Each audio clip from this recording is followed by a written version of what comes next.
Magandang araw sa inyo dyan mga taga Davao, mga kababayan sa Mindanao, Luzon, Visayas, sa mga Pilipino buong mundo na nanonood sa mga content dito sa Davao City. So update lang ho ito sa the highly and most anticipated bridge in the Philippines called SIDCO, no? Or Samal Island Davao City Connector.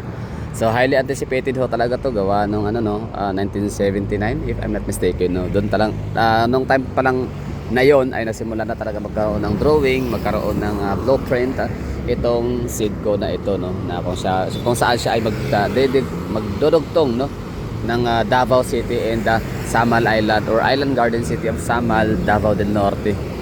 So nakakatuwa siya kasi progressive na yung very progressive, or yung progress na continuous sa paggawa nitong tulay. Marami man siyang mga challenges na kinakaharap, yun na nga, pinopolitika, hindi maraming mga humaharang, daming tumututol, ang iba ang bayad, ang iba naman ay mga self-vested interest. So nakatuwa pa rin tignan.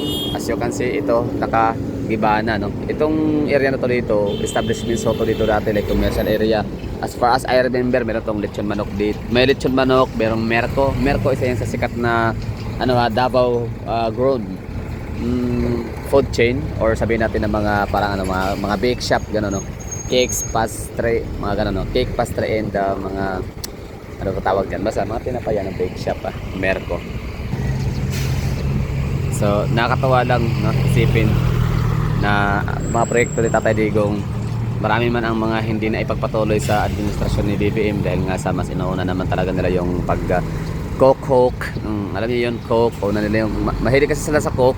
Oo, so inuuna nila yung mga party, inuuna nila yung mga mga party, no, mga kaligayahan, saya, happenings lagi, no, pleasure. Grabe yung natin administrasyon. Tapos siyempre inuuna nilang tirahin, no, trabahuin ang mga Duterte. Kailangan nitong kumbaga pinagtrabahoan nilang alisin sa landas sa politika ito mga Duterte, kasi nga abantaho siya, no, sa kailang political ambitions and political tawag nito, basta sa kanang politika. Kulang pa tayo sa tulog kaya ito lutang, no.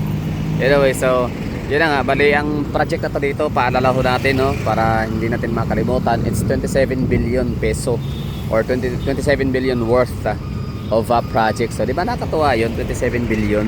Isipin nyo ang eroplano ni Saldico at saka eroplano ni Martin Romualdez, nagkakahalaga ng billion, sabihin natin tagto 2 billion pesos. So di ba, so yung dalawang eroplano niyan dapat ibenta natin yun, no? Kasi atin din naman yun, ibenta natin at ipagawa natin ng tulay. So saan nyo gustong magpagawa ng tulay? Cebu, marami ng tulay sa Cebu, no? So baka pwedeng naman, ibang lugar naman. So Guimaras, Iloilo.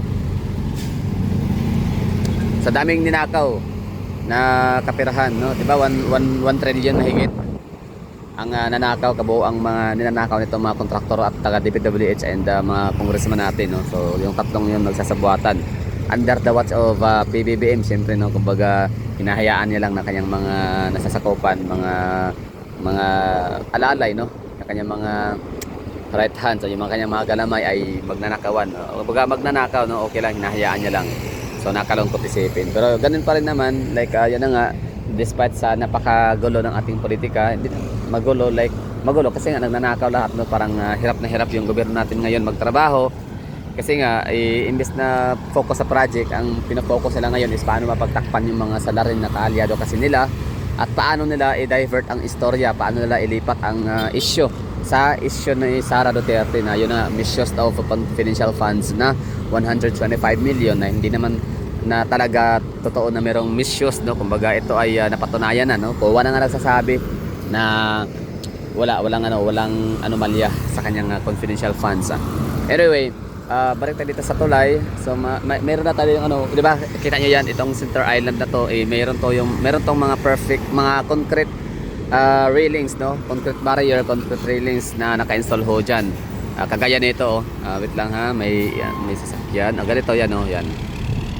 So may mga ganyan yan dati, lahat ng lahat ng area dito sa Center Island. Pero ngayon kita nyo wala na siya kasi pinagtatanggal na ho siya, no, giniba na, no, dinismantle na para sa preparasyon, no, sa paggawa ng tulay. So ano bang connection, asan bang tulay dito? Wala naman tayo nakikitang tulay. So the answer is, ito kasi yung landing area ng tulay, galing dun sa may coastal road. Kasi ang coastal road kasi ang kanyang ang ending kasi or end point ng Davao City Coastal Road na 18 point something kilometer.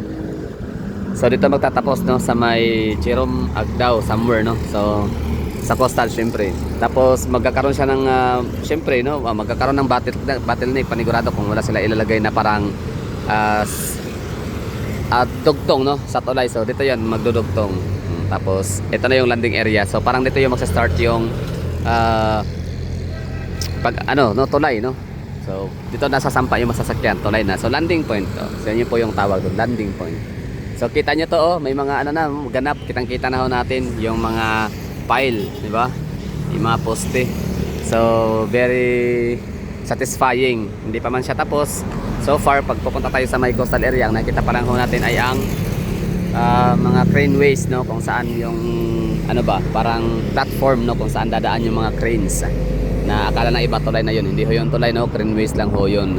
So napakaganda ho ng tulay na to kasi gawa ng China. So pag sinabing China, pinakaagad-agad na maiisip ng mundo, maliban sa pagiging high-tech at napakatalino at napakayaman ng China. Pag sinabi din talagang China ay tulay at mga kalsada, talaga sila nangunguna, no? So sila yung champion dyan, walang makakahigit.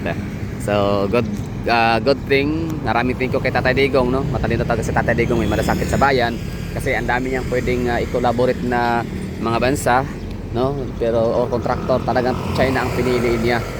So maganda, very good, no, Tatay Digong. So kahit pa man na may andyan ka ngayon sa pihitan, hindi talaga dapat, hindi mo deserve, pero sige lang, lahat talaga na iyong mga effort, no, lahat na iyong mga ginagawa mula sa pool, no, from the beginning hanggang ngayon, napapakinabangan ng madlang people, lalo na mga taga Davao City, no. So we're the most community na nag-i-enjoy sa iyong mga polisiya. So yun na nga, yung peace and security, grabe, no, pwera usog. May mga nangyari palang saksakan, hold-upan kagabi somewhere in Matina, Aplaya. Tapos merong pang basta parang dalawa yata, no, na heinous crime. Pero siyempre pag-usapan mo natin yan. Hindi pala heinous crime yung pangalawa. So ano pala yun, parang nahulihan ng marijuana somewhere in Sirawan, Toril, sa may tinatawag na checkpoint area. So may mga nahulihan doon. Ibig sabihin noon is active yung natin, mga Task Force Davao. Good job, no, Task Force Davao. Hindi yung hinayaang makapasok ng mga ganong mga illegal sa Davao City.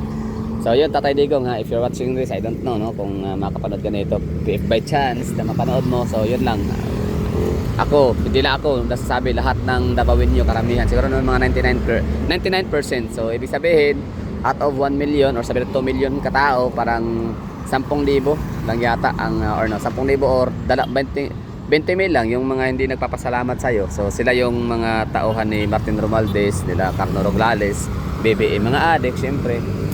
So maraming thank you, Tatay Digong, kasi ito na nga ang completion by 2027. So anong year na ba ngayon? It's 2025.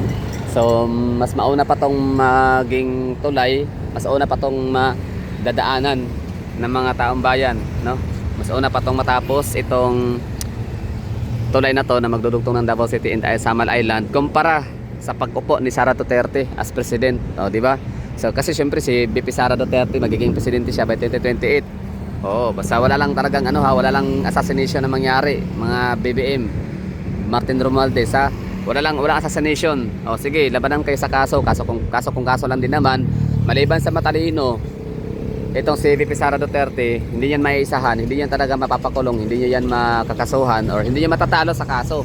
Kasi nga, maliban sa matalino, siya ay malinis. Ayun, yun ang pinakamahalaga sa lahat, no? So, minsan kasi marami ng mga taong malilinis, mga inosente pero nakukulong kasi nga hindi naman sila, for example, si Tatay, matalino naman si Tatay pero yun nga lang, di hamak na mas jablot demonyo ang kalaban, kaya, di ba? Minsan talaga ang kasamaan may pagkakataong nananaig yan, pero pansamantala lang din naman yung mga yan. May mga katapusan din, may hangganan.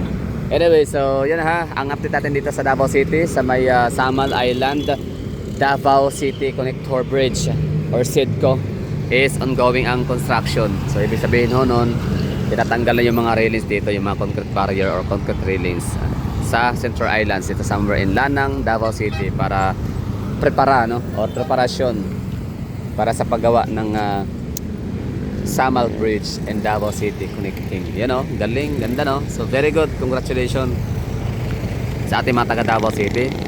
So the most awaited moment natin is nalalapit na, that's 2027.